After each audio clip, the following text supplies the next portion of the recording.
Safia heran setan apa yang sudah merasuki Anita sehingga tega memohon pada menantunya seperti itu. Di balik cadar hitamnya ia ternganga. Wah, Mama tahu kamu baru saja sembuh, tapi Mama nggak mau keluarga ini berhenti di kalian. Anita menggenggam tangan anak menantunya. Tolong izinkan suamimu menikah lagi dengan Fatimah ya. Sayang. Yusuf datang di saat pembicaraan itu sudah selesai. Mama, gimana sekarang keadaannya?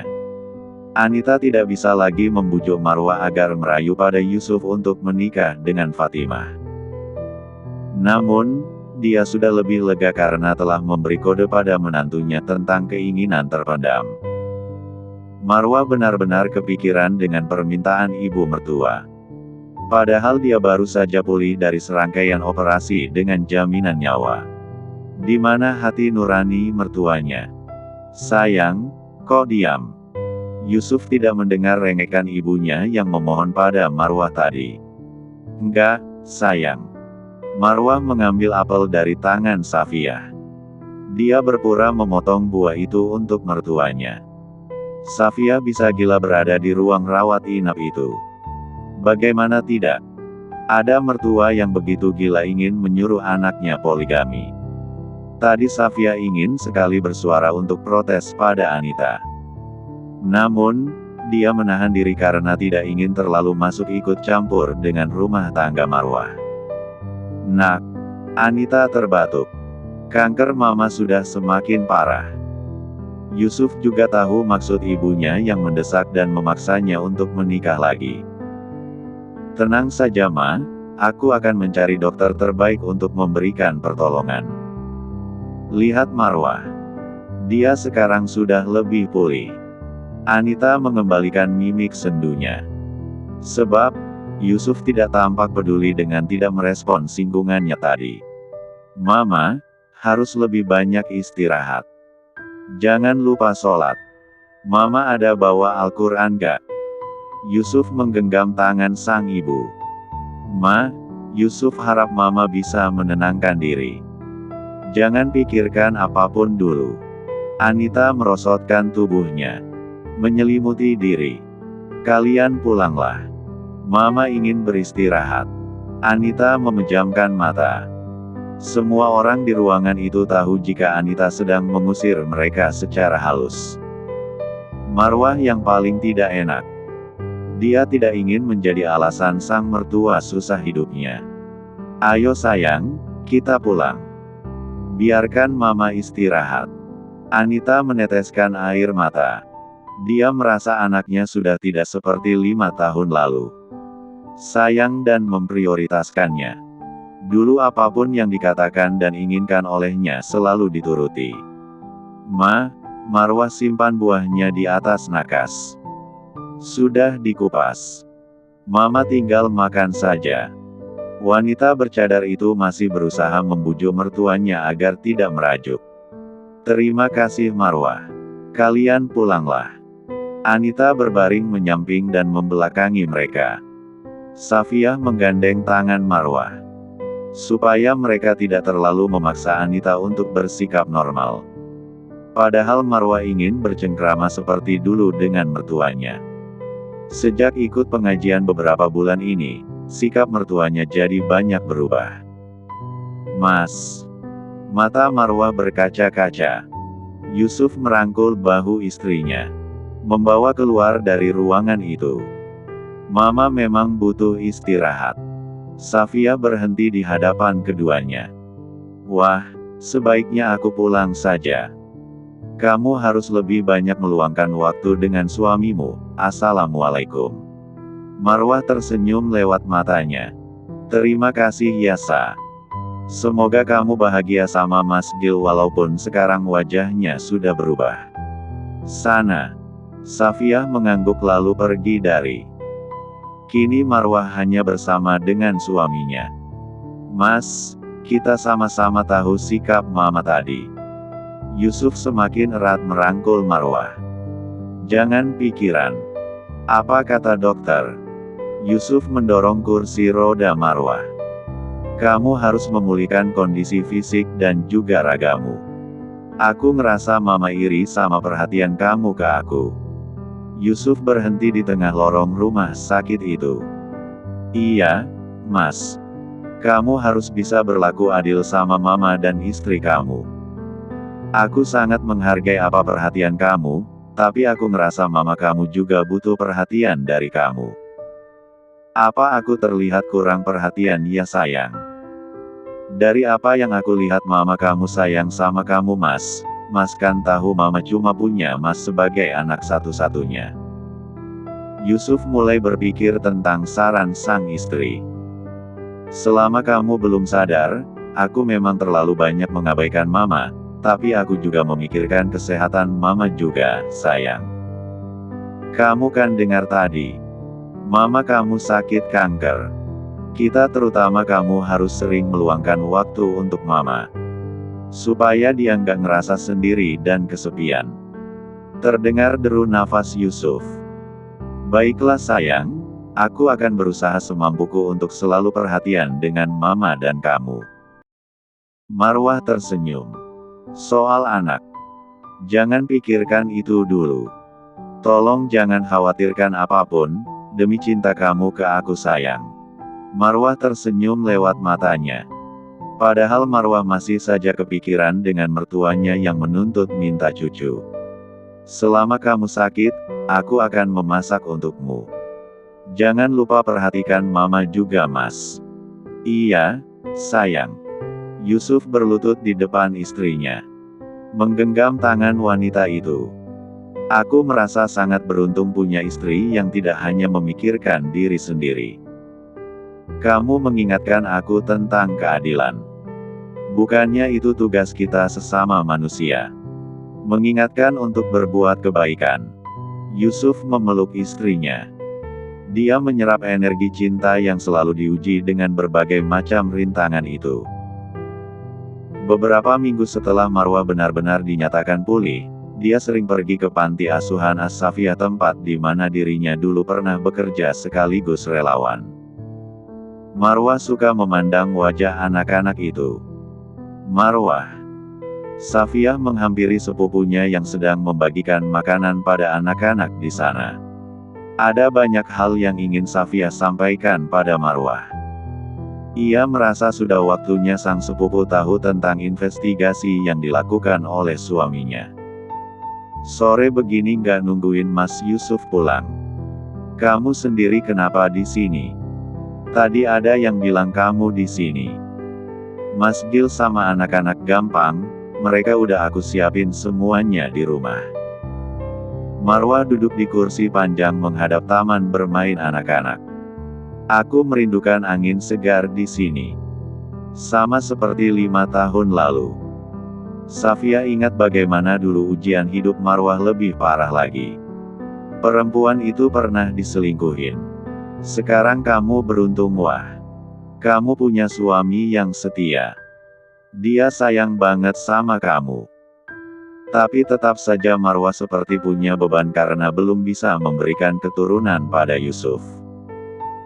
Wah, aku ingin memberitahumu soal diagnosis kesehatanmu. Safiyah menunjukkan sesuatu di ponselnya. Ini adalah data riwayat kesehatan kamu yang sebenarnya. Apa ini Sa? Aku akan mengirim data ini ke kamu. Nanti kamu bisa baca sendiri. Sa, apa kamu menyembunyikan sesuatu dari aku? Safiyah menatap wanita bercadar warna army itu. Ada yang memanipulasi hasil kesehatan kamu. Kalau saja Mas Gil nggak nyelidikin dan bawa dokter kepercayaannya, kamu mungkin tidak akan selamat wah. Manipulasi data kesehatan. Iya, orang ini sangat bermain rapi. Hasil penyelidikan Mas Gil terbaru, sulit sekali untuk mengetahui siapa sebenarnya yang melakukan ini. Kamu harus berhati-hati. Marwah melamun sebentar. Siapa yang telah jahat padanya? Padahal dia tidak pernah menyakiti orang lain. Lisannya selalu direm. Meskipun orang-orang sering menyindir dia mandul. Aku rasa, orang yang memanipulasi data ini tidak akan tinggal diam. Mungkin saja dia ingin kamu dan Mas Yusuf pisah. Kamu harus percaya suamimu. Marwah tidak mencurigai siapapun. Siapa yawa orang yang tega melakukan semua ini? Terdengar deru nafas Safiyah. Aku tidak mau suuzon sihwah, tapi kadang orang yang menyakiti kita adalah orang-orang terdekat. Marwah yakin Safiyah mencurigai Anita. Aku yakin Mama nggak mungkin bisa melakukan hal seperti itu. Walaupun aku sadar nggak bisa ngasih keturunan. Wah, baca data diagnosis sebenarnya dari dokter. Marwah tetap saja skeptis. Dia sudah menunggu lebih dari 5 tahun dengan berbagai cara, tapi tetap saja tidak ada hasil. Huek. Safiyah tidak bisa lagi menahan rasa mualnya. Dia berlari ke arah kamar mandi. Marwah heran beberapa kali ketemu, Safiyah selalu saja mual. Dia mengerjapkan mata. Jangan-jangan Safiyah hamil. Perih hatinya karena tidak bisa seperti wanita lain yang bisa hamil dan punya anak. Nyaris air matanya menetes. Kalau sampai dugaannya benar, Marwah pasti akan kembali membandingkan nasib dirinya dengan Safiyah. Safiyah kembali lagi ke bangku tadi. Maaf Wah, tadi aku agak mual. Sayang. Gil yang sudah mulai siaga rela mencari keberadaan istrinya. Untunglah kamu ada di sini. Gil memijat punggung Safiyah. Kamu masih mual. Safiyah mengangguk. Nanti kita periksa ke dokter kandungan.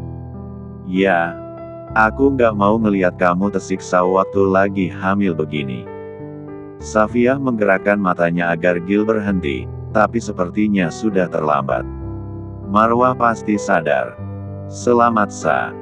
Padahal dalam hatinya ada rasa iri. Ya itu manusiawilah sebagai sesama perempuan yang menginginkan hal yang sama. Menatap mata Marwah yang berair, Safiyah jadi tak tega berbagi hal bahagia itu. Dia memeluk Marwah. Wah, demi Allah aku nggak mau kamu sedih. Bukannya aku nggak mau ngasih tahu ini lebih awal. Aku mau kamu bahagia. Kamu hanya perlu mendoakanku, Sa. Kamu tidak perlu menyembunyikan kebahagiaan itu. Marwah menatap perut Safiyah yang masih belum membuncit. Tolong jaga Safiyah ya Mas. Pasti Wah. Aku pulang dulu ya. Mas Yusuf sepertinya juga sudah pulang dari kantor. Marwah beranjak dari kursi tadi. Safiyah bisa merasakan kesedihan dari nada bicara Marwah. Gil menahannya agar tidak lagi mengusik wanita yang memilih pergi itu. Sayang, Marwah benar. Kamu seharusnya tidak perlu merasa tidak nyaman. Kita juga tidak pernah pamer, kamu hanya perlu mendoakannya ya. Safiyah mengangguk. Mas, tolong Marwah. Kasihan dia. Aku tahu dia dari dulu sangat menginginkan anak. Aku akan usahakan. Kita pulang yuk. Anak-anak sudah menunggu di rumah. Iya, Mas tolong ya. Aku nggak mau Tante Anita bisa membuat Marwah goyah lalu memohon sama Mas Yusuf supaya hamil. Nanti pasti Marwah yang paling rugi dan menderita dalam pernikahan itu. Iya, sayang. Gil menggendong istrinya dengan kedua tangan. Keduanya juga pulang ke rumah mereka yang ada di seberang bangunan sana. Marwah belanja bulanan ditemani suaminya. Pria itu rela menyempatkan diri meski lelah dan sibuk. Tangan Yusuf juga tergenggam erat saat mereka menyusuri rak bagian makanan. Kamu mau yang mana? Kita makan yang sehat saja Mas. Ya sudah kita ke bagian sayur di sana saja ya. Marwah hendak mengambil minuman roti gandum utuh, tapi Yusuf lebih dulu meraihnya. Kamu ada suami sayang, apa susahnya bilang. Kamu tinggal tunjuk saja. Lewat mata almondnya Marwah tersenyum hangat. Tak hentinya ia bersyukur karena punya suami seperti Yusuf. Setelah Marwah bangun dari koma, Yusuf benar-benar berubah. Konsisten perhatian. Tak seperti dulu kadang cuek. Kenapa? Kamu makin cinta sama suamimu. Yusuf merangkul sang istri. Refleks Marwah melihat anak kecil sekitar 3 tahun duduk di troli belanja. Marwah kembali berair matanya. Seandainya mereka punya anak perempuan selucu itu, keluarganya pasti akan semakin hangat. Kenapa sayang? Yusuf memindai apa yang disorot Marwah. Ayo mas. Marwah menggenggam tangan suaminya lebih erat lagi. Yusuf berhenti. Sayang. Syukuri apa yang kamu miliki sekarang. Jangan pikirkan sesuatu yang tidak kamu punya. Itu akan membuatmu tidak bahagia. Marwah lupa bahwa dia punya suami yang luar biasa. Tidak semua orang seberuntung dirinya. Maaf mas. Kamu benar. Saat Yusuf mendorong troli dengan tangan kirinya, tiba-tiba ada yang menabrak. Astagfirullah, maaf. Perempuan itu menoleh. Mas Yusuf. Lalu dia melirik pada Marwah. Fatimah. Yusuf tidak pernah bertemu lagi dengan perempuan itu setelah batal menikah di masjid. Fatimah tertunduk. Membuai satu ujung kerudung dusti pinknya. Maaf mas, aku tidak lihat tadi. Soalnya aku buru-buru belanja obat sama makanan buat bapak. Sekarang bapak sakit-sakitan karena malu pernikahan kita batal. Fatimah berjalan tertunduk. Aku pamit dulu. Dia berjalan menjauhi kedua suami istri itu. Marwah heran kenapa bisa mereka bertemu di supermarket yang ada di dekat komplek rumah mereka. Sementara Fatimah tinggal di bagian selatan. Mereka ada di bagian barat. Kamu mau jenguk bapaknya yang sakit? Marwah mendongak. Yusuf tersenyum. Kamu cemburu. Dulu bukannya kamu. Ih mas, kan dibahas lagi. Marwah meninggalkan Yusuf lebih dulu. Sayang, bercanda. Yusuf sebenarnya ingin memberitahu soal ibunya yang mengajak dia untuk pertemuan keluarga. Hanya saja Yusuf tahu Marwah pasti akan menjadi sasaran pertanyaan kapan hamil. Untuk menghadiri konflik batin, dia tidak memberitahu sang istri. Fatimah yang sudah membayar makanan di kasir menoleh lagi ke belakang. Dia menghentakkan kaki. Kok nggak dikejar sih? Ia memutar bola mata. Dia nggak ngerasa bersalah apa. Dasar orang kaya gak punya hati. Marwah menyoroti Fatimah yang bermuka masam dari kejauhan. Ia juga merasa firasat Safiyah soal wanita itu mendekati kebenaran. Sifat Fatimah nampak sekali tidak baik. Sayang, kamu lihat apa lagi? Yusuf menyoroti Fatimah yang sudah pergi dari supermarket itu. Dia belanjanya jauh juga ya. Yusuf menyipitkan mata. Kamu mau bilang kalau dia ngikutin kita? Dua bahu Marwah terangkat. Mas, mau aku masakin apa? Sore ini biar aku saja yang masak. Kamu cukup diam sambil semangatin aku. Marwah berbincang banyak hal dengan suaminya. Melupakan kehadiran Fatimah yang sempat mengganggu mereka tadi. Di tempat yang lainnya, Safiyah masih harus bersabar dengan tingkah tantrum anak lelakinya. Sayang, kalau kamu gak mau ganti baju, Bunda gak mau ajak kamu ke mall loh. Ih Bunda mulai gak asyik. Kan bagus pakai baju Spiderman. Nanti Bilal mau coba manjat bikin jaring laba-laba. Astagfirullah, Mas. Lihat tuh anak kamu. Gil terkekeh, dia masih sibuk mengikat tali sepatu Haura. Anak ayah cantik sekali. Kamu tenangin Bunda ya. Ayah mau bawa Bilal ke kamarnya dulu. Safiyah yang berada di ruang tamu masih saja terus mengomel pada Bilal yang jungkir balik hingga meja terbalik. Sayang. Gil dengan kesabaran penuh menggendong anaknya. Ganti baju ya. Nanti gak boleh nakal, katanya kamu mau cari baju untuk adiknya nanti. Adik Bilal cowok kan ayah? Haura bilang cewek. Kan gak asyik. Nanti Bilal takut suka ngomel kayak bunda. Kalau bunda gak ada kamu nangis. Gak boleh gitu sama bunda. Gil membawa anaknya kembali ke kamar. Safia bersama Haura sudah lebih dulu berada di mobil. Hari Minggu sore itu keluarga kecil mereka menghabiskan waktu di mall atas permintaan anak-anaknya.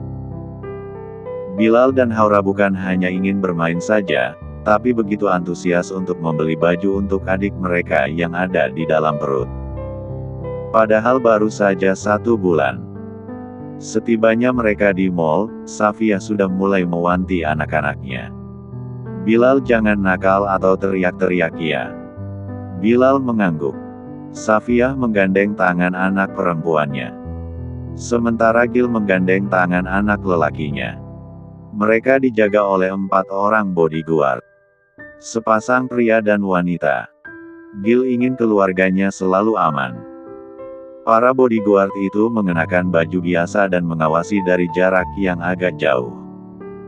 Ayah mau makan di sana. Tunjuk Bilal. Jangan, kamu sudah terlalu banyak makan es krim. Ibunda gak asyik. Bilal memutar bola matanya. Kita makan di tempat biasa saja ya, bujuk Gil. Bunda, mau ke toilet. Sayang. Safia menatap Gil. Aku anterin Haura dulu ya. Bilal jangan nakal ya sama ayah. Gil mengecup kening istrinya. Hati-hati. Aku ke toilet sayang, bukan mau ke medan perang. Gil terkekeh. Tetap saja, Mbak jagain istri saya dari jauh ya, pinta Gil pada 2 bodyguard wanita di sana. Safia tersenyum. Menatap pakaian mereka sekeluarga berwarna mocha hasil desainnya. Ayo sayang. Wanita bercadar itu membawa anaknya ke toilet lantai 2 mall. Saat berada di dalam toilet, Safia sekilas melihat Fatimah masuk. Safia lantas masuk ke bilik ujung tempat anaknya buang hajat.